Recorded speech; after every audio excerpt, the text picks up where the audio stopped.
jacket for women and children. It is the same process for both jackets, so you can grab the pattern at rooneyclothing.com. I'll link it below. You can grab all of your materials and we'll meet back here.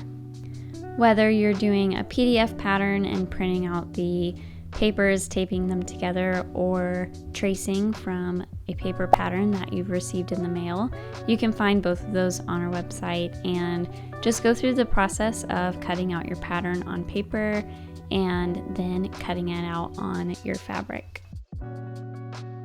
Make sure when you get to the sleeves that you cut out the dart and all of the notches on every pattern piece and cut the corresponding pieces with each pattern. It's marked on every pattern piece.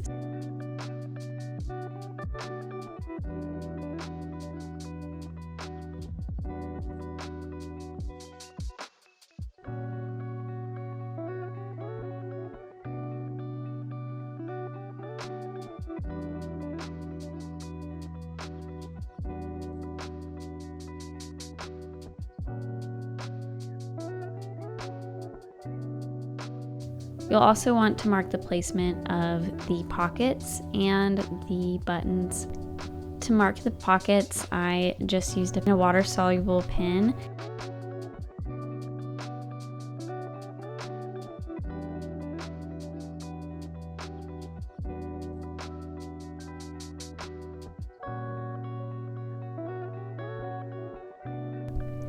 Unpin your pocket pieces.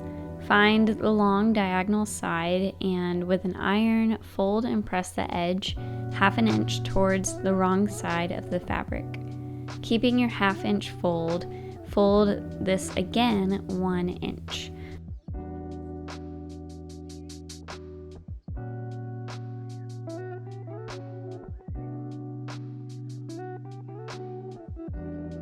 You're going to stitch down this fold at 1 inch.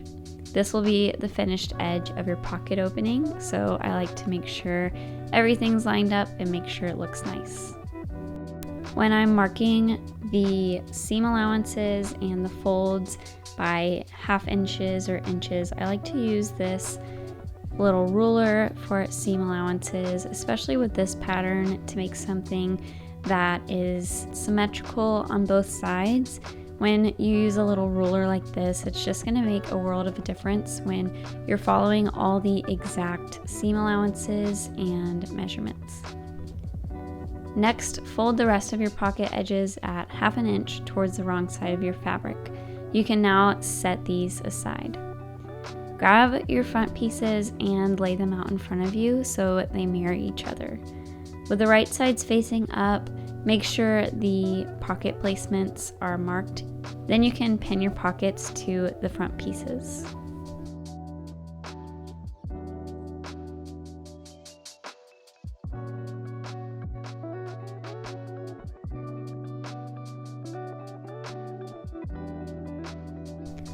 Starting from the top corner, you can go around the edges of the pocket and stitch this down at 1/8 of an inch.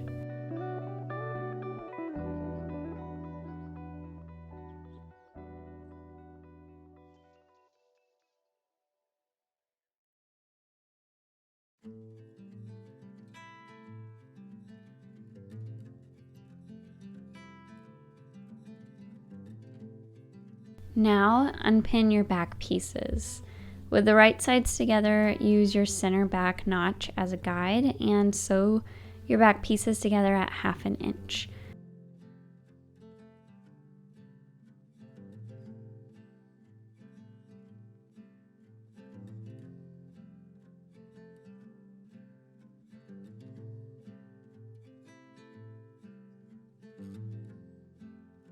This will create one large back piece, and you can serge the edge or use a zigzag stitch to finish the seam.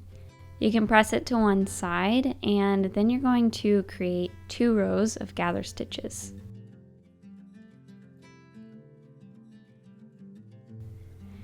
You can move your stitch length to 4 or 5, however large your machine goes, and sew at first across the top at 1/4 of an inch. and then you can create another row below this at 3/8 of an inch. Make sure you're leaving a little bit of thread on both ends. Before you unpin your back yoke piece, snip a little notch into the center of the bottom edge. And then grab your back yoke and your back piece and right sides together match the center notch together. And then you're going to pull the bobbin threads and make a small gather. This gather isn't large or billowy, so you don't have to pull too much.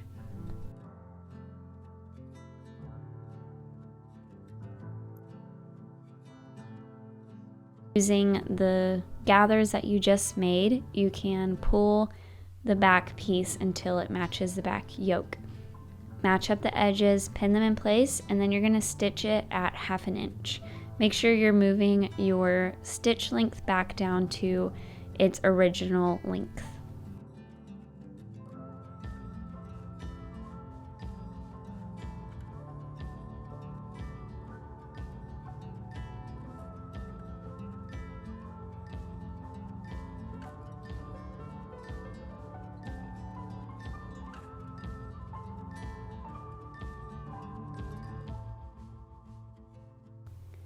You can serge this edge or use a zigzag stitch to finish it off. And what I like to do is do a little top stitch here at 1/4 of an inch to just make a little nice finishing detail.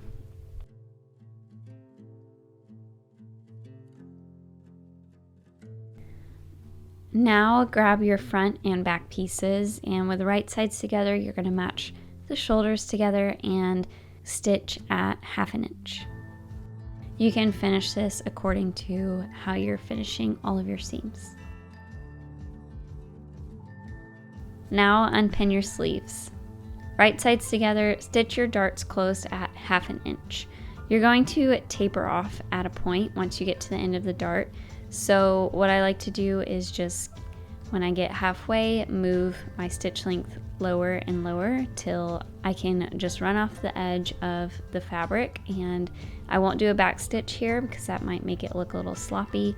So when you shorten the length of the stitch, it's going to just make a clean finish. You can tie your threads together to make sure they are secure. Repeat this for all 4 darts. There are 2 on each sleeve. Now with the armhole, you're going to find the notch in the center of the arm piece, and you're going to find the hill, and this is the part that's going to connect to the armhole of your top. Match up the notch on the hill with the shoulder seam and pin this together.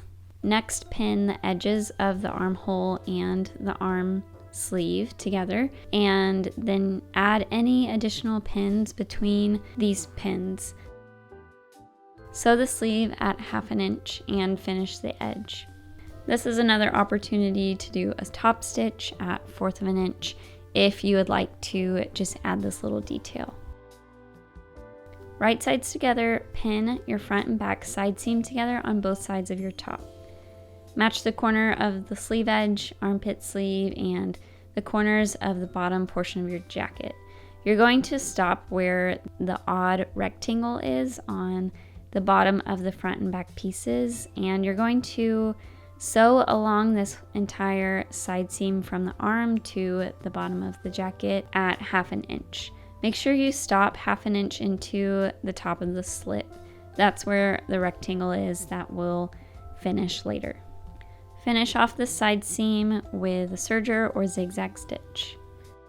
Next, you're going to grab 2 of the facings and right sides together, pin the small straight edge of the hook shapes together, and then repeat this step for the other set of facings. You can sew this at 1/2 inch and press to one side or press open. Now you'll have 2 odd U shapes. Grab one U shape and the rest of your jacket. With the right sides facing together, match your center back seam and your center back notch on the facing. It might feel like you're pinning this the odd way, but that's how you know it's the correct way.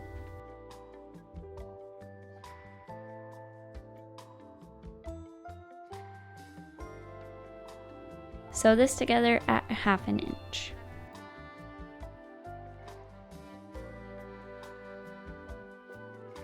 If you need to, you can clip a few notches along the curves to make sure that the seams can press flat when you're ready to iron.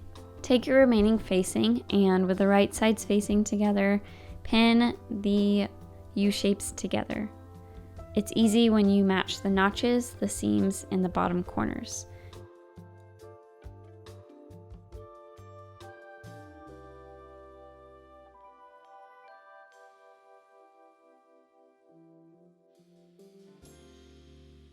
You can sew this at 1/4 of an inch.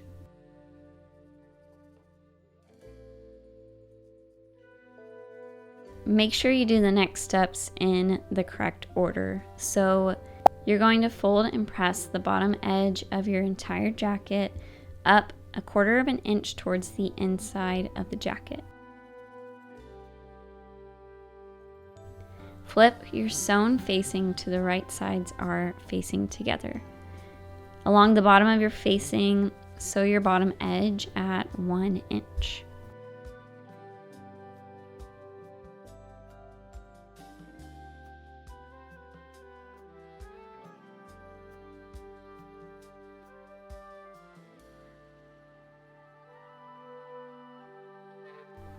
Flip your sewn facing right side out and press along your new seam to create a clean, crisp edge.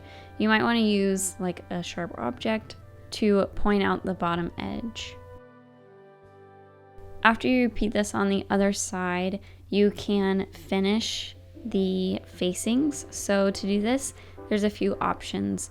First, you can fold in the inner facing and make sure that it's kind of sandwiched together to create a clean look. Or you can use a serger and go along the entire edge and just stitch this down. I chose to do the folding and ironing, and even though that was a longer process to make sure I got it right, I think it created a clean finish.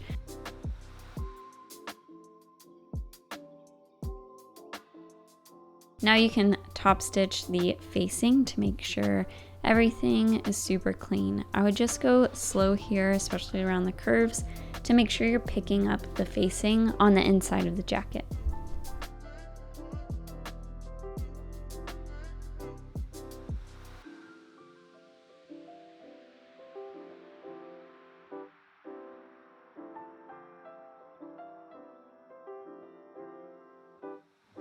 Now let's work on the side slits. Find rectangle shapes on the sides and press the long edge of the rectangle towards the inside of the jacket at 1/2 inch. Flip the rectangle piece along the long edge towards the outside of the jacket with the remaining allowance that you have, which is about 1/2 inch. Sew along the short bottom edge of the rectangle at 1 inch. And then you're going to flip this right side out and wiggle out the corners with a sharp object if you need to, and make sure they're really crisp and clean. Now you're going to fold the top of it in like a little triangle and press this in place. Stitch around the outside of the rectangle shapes at 1/2 inch to secure it to the rest of the jacket.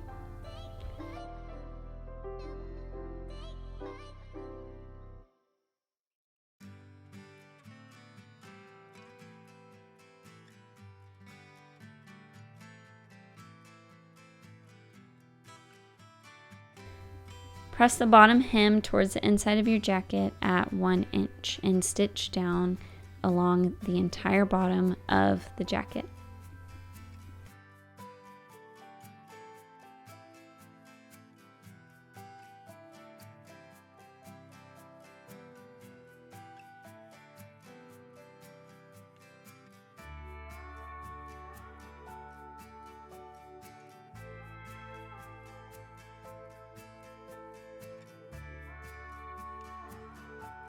Now grab your cuffs and take 2 of them, and with the right sides together, pin together along the long edge and sew at 1/2 inch. You can press your seam to one side and stitch down this seam allowance at 1/4 inch. Repeat this for the second set of cuffs.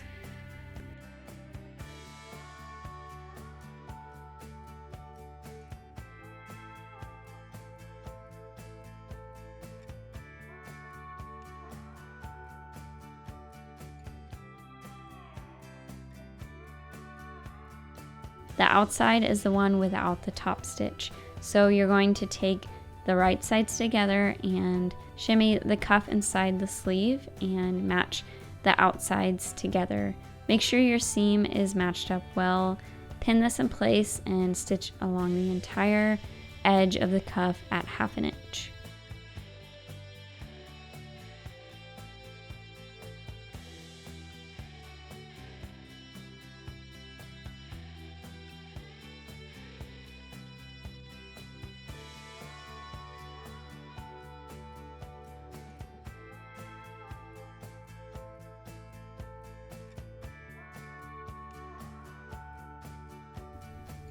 Now fold the cuff in half and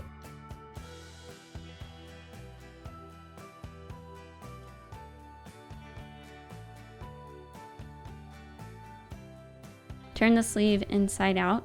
Press the edge of the cuff down and sandwich this together with the sleeve and sew along the edge of the cuff.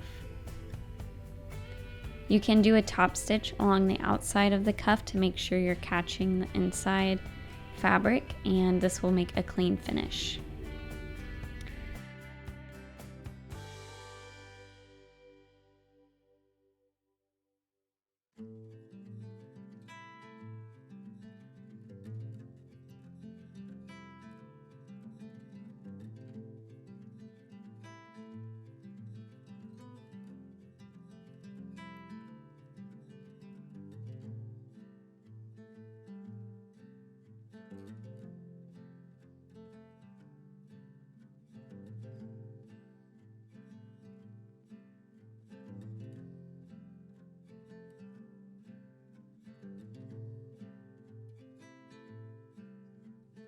Now let's finish everything with our buttons and buttonholes. Make sure you've marked these placements from the pattern, and you're going to use a button presser foot if you have one. If you don't, you can do this manually by hand or by using a zigzag stitch. So grab your buttonhole presser foot and attach it to your machine. They're all pretty similar, but make sure you kind of brush up with a tutorial. I made the marks on my jacket of where my buttonhole would sit and made a straight line. Slide this under the buttonhole presser foot and line up where it's going to start. Detach the presser foot from your sewing machine and press the start button and see the buttonhole magically appear.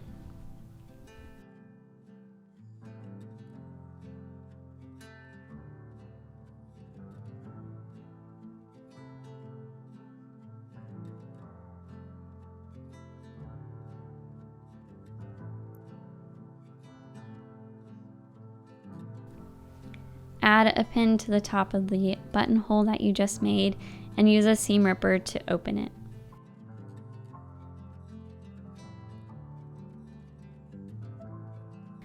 Hand sew your buttons on your fabric and your Billie jacket is finished. I would love to see what you made, so tag me on Instagram at Rooney Clothing. Comment below with any questions. I would love to walk through this pattern with you. If you'd like to find the pattern, it's at rooneyclothing.com. And if you need any more tutorials or help, you can always check out our Instagram. We're always posting videos to make sure you can improve in your sewing skills and that we can walk through our sewing journeys together. I'll see you next time.